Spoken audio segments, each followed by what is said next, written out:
Subir sir classroom YouTube চ্যানেলে সকল ছাত্রছাত্রীকে শুভেচ্ছা। আজকে আমরা আলোচনা করব মাধ্যমিকের বাংলা ব্যাকরণের একটি অংশ নিয়ে, যার নাম সমাস। সমাস সম্পর্কে ছাত্রছাত্রীদের মধ্যে অনেক ভয়ভীতি রয়েছে, তবে আমার মনে হয় সমাস সঠিক মতো বুঝে পড়লে খুব একটা জটিল ব্যাপার নয়। আমরা রীতিমতো কথা বলার সময় সমাসের ব্যবহার করে থাকি। যেমন পাড়ায় পাড়ায় ঘুরে বেড়ায় যে মেয়ে, এটাকে আমরা সংক্ষেপে বলি পাড়া বেড়ানি।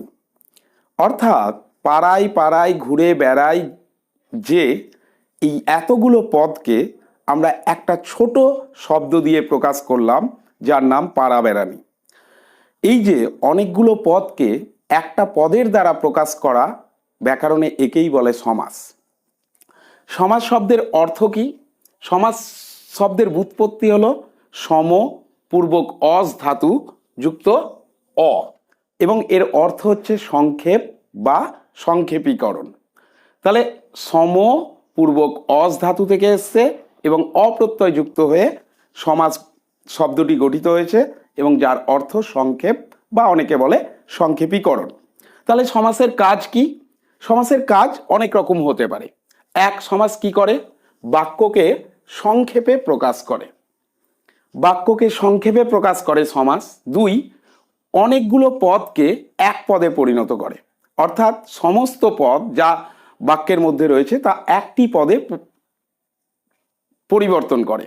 দুই হচ্ছে নতুন শব্দের সৃষ্টি করে। বাংলা শব্দভাণ্ডারে নতুন নতুন শব্দের সৃষ্টি করে সমাস। আর কি? আরো অনেক রকম হতে পারে।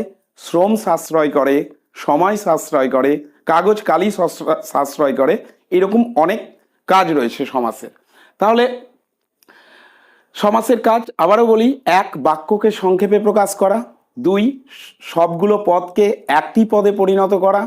তিন, নতুন নতুন শব্দের সৃষ্টি করা।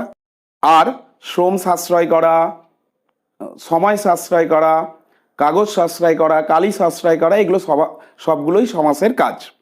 এবার আসি সন্ধি ও সমাসের পার্থক্য। আমরা জানি সমাস শব্দের অর্থ সমাসও মিলনের কাজ করে, দুটি পদের মিলন ঘটায়, সন্ধিও মিলন ঘটায়। তাহলে এদের মধ্যে পার্থক্যটা কি?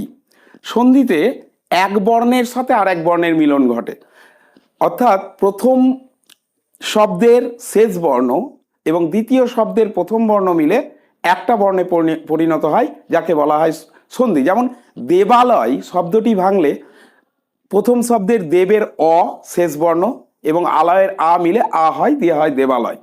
কিন্তু সমাসের ক্ষেত্রে দুটো বর্ণের মিলন হয় না, অনেকগুলো পদের মিলন হয়। যেমন বাবা ও মা মিলে হলো বাবা মা, অর্থাৎ বাবা মা দুটো আলাদা পদ একসাথে পরিবর্তন হয়ে গেল। দ্বিতীয় হচ্ছে বর্ণের ক্রমের পরিবর্তন হয় না সন্ধিতে। বর্ণের ক্রমের পরিবর্তন হয় না মানে দেব যোগ আলয়, এই শব্দটি যদি আমরা একসঙ্গে সন্ধিবদ্ধ করে বলি তাহলে আসে দেবালয়। মানে বয়ের ব এবং আ দুটো পাশাপাশি থাকছে, সিরিয়ালটা ব্রেক হচ্ছে না। কিন্তু সমাসে কোনো কোনো সময় পদের ক্রমের পরিবর্তন হয়। যেমন যদি বলি রাজপথ, তাহলে রাজপথ বলতে কিন্তু রাজার পদকে বোঝায় না, রাজা যে পথ দিয়ে যাচ্ছে সেটা পথ নয়।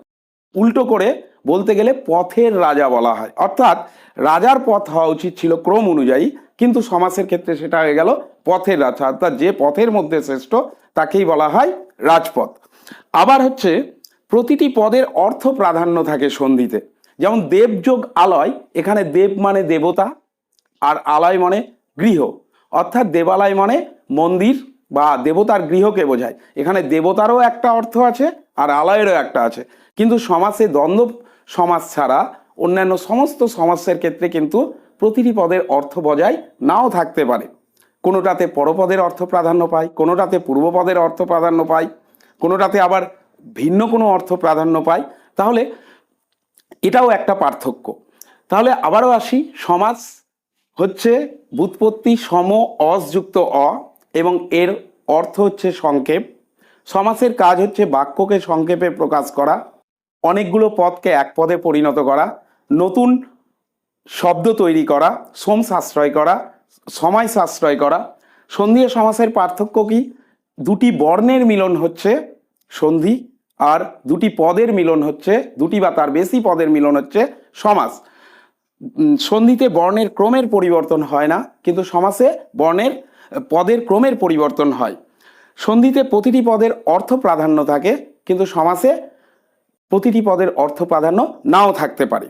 তাহলে আমরা এতগুলো বুঝলাম। এবার আমরা জানবো সমাসের গঠন কি। আমরা জানি প্রত্যেকটা জিনিসেরই একটা গঠন থাকে, যে গুলো নিয়ে কোনো জিনিস তৈরি হয়। মানুষের দেহও 5টি উপাদানের সমন্বয়ে গঠিত। তাহলে সমাস কি কি উপাদান নিয়ে গঠিত, আমরা এই আলোচনাটা করব। সমাসের উপাদান।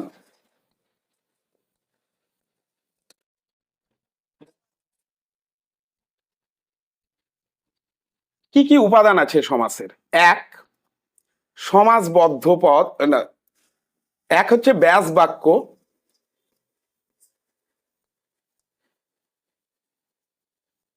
দুই হচ্ছে সমাসবদ্ধ পদ।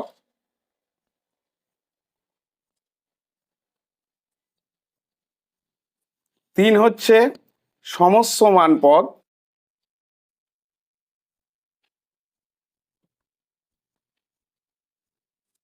চার হচ্ছে পূর্বপদ।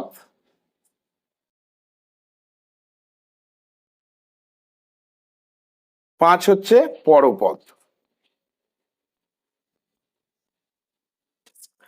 তাহলে সমাসের উপাদানগুলো কি কি? ব্যাস বাক্য, সমাসবদ্ধ পদ, সমস্যমান পদ, পূর্বপদ এবং পরপদ। এই 5টি উপাদানের সমন্বয়ে সমাস গঠিত হয়। ব্যাস বাক্যের আরেক নাম আছে বিগ্রহ বাক্য।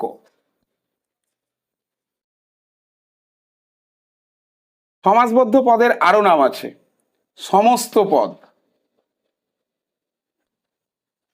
আর একটা নাম আছে একপদীকরণ।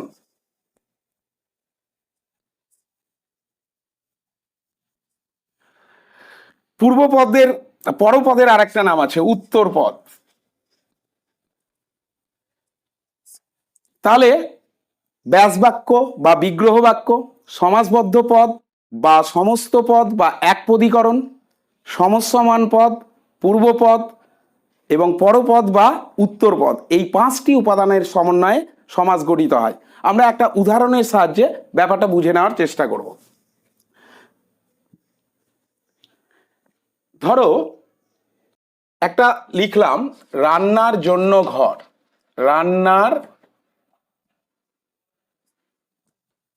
জন্য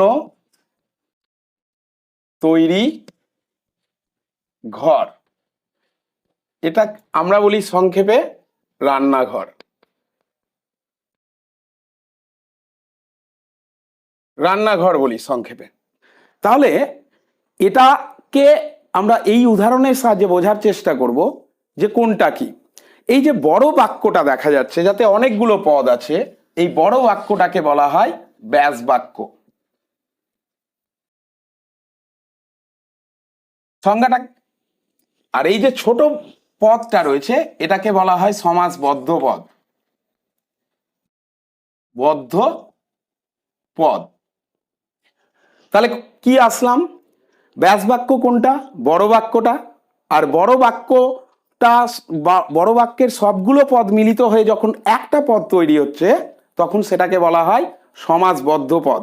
ব্যাস বাক্যের আরেক নাম বিগ্রহ বাক্য, অনেকে বিশ্লেষণ বাক্য, ব্যাখ্যামূলক বাক্যও বলে। সমাসবদ্ধ পদের আরো দুটো নাম আছে সমস্ত পদ, একপদীকরণ। সমাসবদ্ধ পদ কেন? কারণ অনেকগুলো পদকে বেঁধে রাখে। সমস্ত পদ কেন? কারণ এই পদটার মধ্যে ব্যাস বাক্যের সমস্ত পদগুলো লুকিয়ে আছে। আর একপদীকরণ কেন? কারণ অনেকগুলো পদকে এক পদে পরিণত করে। আমরা সংজ্ঞাটাতে কি করে আসতে পারি? এই দিক থেকে এখানে, এই দিক থেকে এখানে যেতে পারি।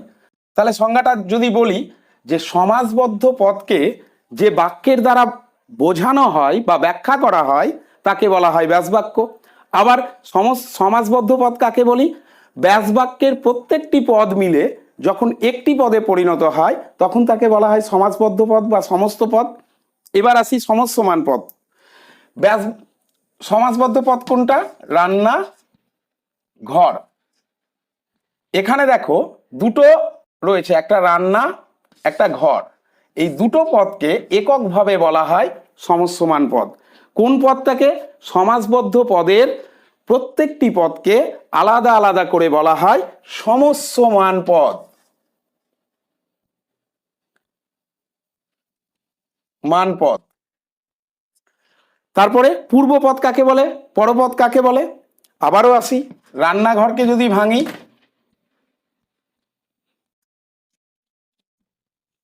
একটা রান্না, একটা ঘর, অর্থাৎ এটা কি কোন পদ? সমাসবদ্ধ পদ। সমাসবদ্ধ পদের যে পদটি পূর্বে থাকে তাকে বলা হয় পূর্বপদ, এবং সমাসবদ্ধ পদের যে পদটি পরে থাকে তাকে বলা হয় পরপদ বা উত্তরপদ। উত্তরপদ মানেও কিন্তু পরপদ। আমরা বলি না উত্তরাধিকার সূত্রে প্রাপ্ত, অর্থাৎ পরবর্তী জেনারেশনকে বলে উত্তরাধিকার, সেই রকম পরপদকে বলা হয় হচ্ছে উত্তরপদ। তাহলে কি কি জানলাম? ব্যাস বাক্য। ব্যাস বাক্য কোনটা? যে বড় বাক্যটা আছে সেটাকে ব্যাস বাক্য। ছোট পদটাকে বলা হয় সমাসবদ্ধ পদ। ছোট পদটার দুটো পদকেই আলাদা আলাদা করে বলা হয় সমস্যমান পদ। আর সমাসবদ্ধ পদকে ভাঙলে যে দুটো পদ পাই তার প্রথমটিকে বলা হয় পূর্বপদ এবং পরেরটিকে বলা হয় পরপদ। তাহলে সংজ্ঞা আবার প্রথম থেকে আসি। সমাস শব্দের ব্যুৎপত্তি সম, অস যুক্ত অ। এর অর্থ সংক্ষেপ। সমাস কাকে বলবো? যে অর্থ সম্বন্ধযুক্ত দুই বা তার বেশি পদের এক পদে পরিণত হওয়াকে সমাস বলে। সমাসের কাজ কি? বাক্যকে সংক্ষেপে প্রকাশ করা, অনেকগুলো পদকে এক পদে পরিণত করা, নতুন শব্দ সৃষ্টি করা, সময় সাশ্রয়, শ্রম সাশ্রয় করা। সমাসের উপাদান কি কি? 5টি উপাদানের সমন্বয়ে সমাস গঠিত। এক হচ্ছে ব্যাস বাক্য বা বিগ্রহ বাক্য, 2 সমাসবদ্ধ পদ বা সমস্ত পদ বা একপদীকরণ, 3 হচ্ছে সমস্যমান পদ, 4 হচ্ছে পূর্বপদ, 5 হচ্ছে পরপদ বা উত্তরপদ। ব্যাস বাক্য কাকে বলছি? এটা থেকে আসবো। সমাসবদ্ধ পদকে যে বাক্য দ্বারা বিশ্লেষণ করা হয় তাকে বলা হয় ব্যাস বাক্য। সমাসবদ্ধ পদ কাকে বলছি? ব্যাস বাক্য থেকে যাব, যে ব্যাস বাক্যের প্রত্যেকটি পদ মিলিত হয়ে যে একটি পদ গঠিত হয় তাকে বলা হয় সমাসবদ্ধ পদ। সমস্যমান পদ কাকে বলছি? সমাসবদ্ধ পদকে ভাঙলে যে দুটো পদ থাকে তাকে প্রত্যেকটিকে আলাদা আলাদাভাবে বলা হয় সমস্যমান পদ। আর পূর্বপদ কাকে বলে? সমাসবদ্ধ পদের যে পদটি পূর্বে থাকে তাকে বলা হয় পূর্বপদ এবং যে পদটি পরে থাকে তাকে বলা হয় পরপদ। সমাস অনেক বড় বিষয়, একটি ভিডিওতে আলোচনা করা সম্ভব নয়। পরবর্তীতে আরও দু একটা ভিডিও দিয়ে আমরা পরবর্তী পার্ট আলোচনা করব। পরবর্তী পার্টে আমরা আলোচনা করব সমাসের বিভিন্ন শ্রেণী বিভাগ নিয়ে। সকলকে ধন্যবাদ।